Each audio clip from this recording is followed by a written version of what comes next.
up, guys? Jesse Flair here from the Flair Parkour and Team Tempest, here to bring you a tutorial on the Italian job, actually named by Team Tempest.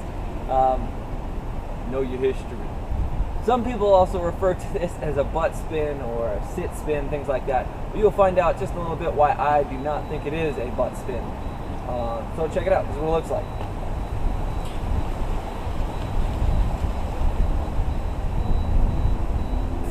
Not so bad. Let's learn it.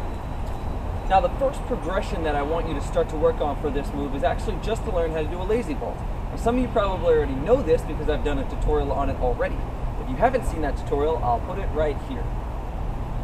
Click that box, it'll open up a new window. You can check that out and then come back to this one. Okay, so you've seen the lazy vault, you know how to do it. The setup, the beginning setup is very, very similar. You're starting with your inside hand and your inside leg, okay? Just like a lazy vault, you're going to step over and then continue your second leg through. But unlike a lazy vault, we're actually not going to pass over the rail. Now for our first progression, we can, okay? I want you to practice going inside hand, left side leg, and then bring your right leg over and cross over, okay? So, as you practice this, I want you to practice it with strong, straight legs.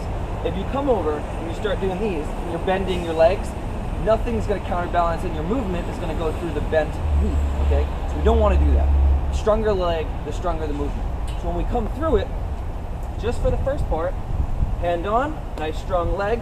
You wanna hit the rail between the knee and the butt. You don't wanna sit on the rail with your butt. A lot of people do this, and this is why I say it isn't a butt spin, because I don't want you to get the wrong idea. If you go to your butt, that's a whole different move, okay? Plus, kind of awkward.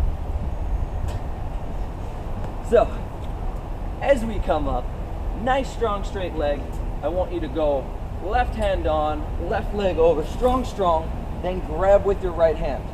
The second you get your right hand on, you're gonna remove your left. Let's check this out from a behind view.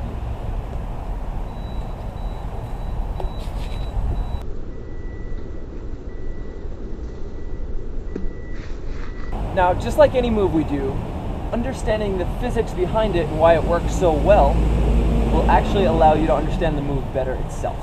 So within this move, the idea is to start on one side of the rail, transfer a momentum down and around, and come back to the other side of the rail.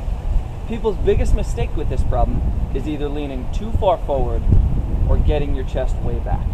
So when we do it, the proper placement is chest stays straight up, but center your weight behind the rail and you'll come back to the rail. Just like in the palm spin that we just did. All right, let's check one out.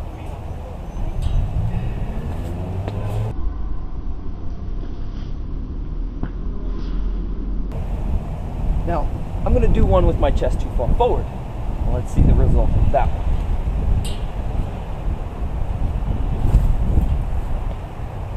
Not so good, right? Plus, I also bent my knees because I felt myself falling forward. So I had to try to counterweight myself. Now, the cool part about having strong straight legs with your chest back is the stronger the leg, the more reach out you can get. The further our legs can get extended, the more we counterweight our body, allowing us to stay evenly balanced. Cool? Let's move on. Now let's try to understand the leg movement. The way I like to do it is actually to use the movement of my leg to help actually push my body along. What I do is I dip one leg down. As it comes up, it hits the rail and then slides down. That movement of it sliding is actually creating energy to push me in the circle. So as it pushes down, it starts to lift back up as the next one comes in and pushes back down. So it should look something like this, where your leg is coming down here, dipping, and then back up, okay? With both legs, it's dip, pop, dip, pop. Sound cool? So another tip to make your movement smoother is a little bit of a hip roll. I do this constantly when I do this because it makes it feel smooth, okay? What I mean by that is as I sit on and come across, I'm actually going from my left hip over to my right hip to create room for my legs to come back around. Make sense? Let's see one. Did you see that? Hope you did.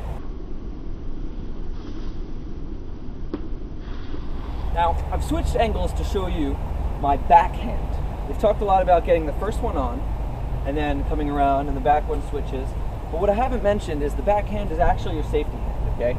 If all else goes wrong, right, if I come through, I get here, I can grab this hand. I can actually keep that hand on and fall down here if I need to. As long as I have that backhand on, I'll be safe and in control, okay? Cool.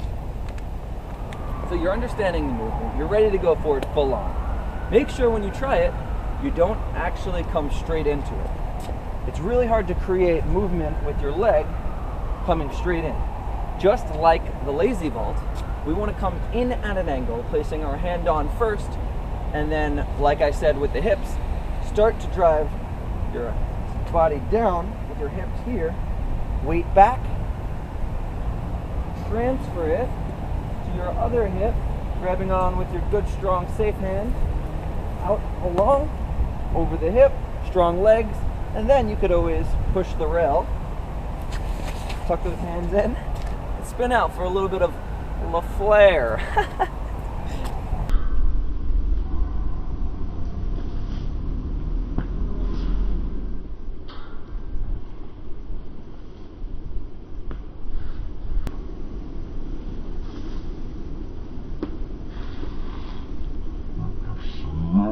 If you have any questions, let me know in the comments section below. I'll be sure to write back.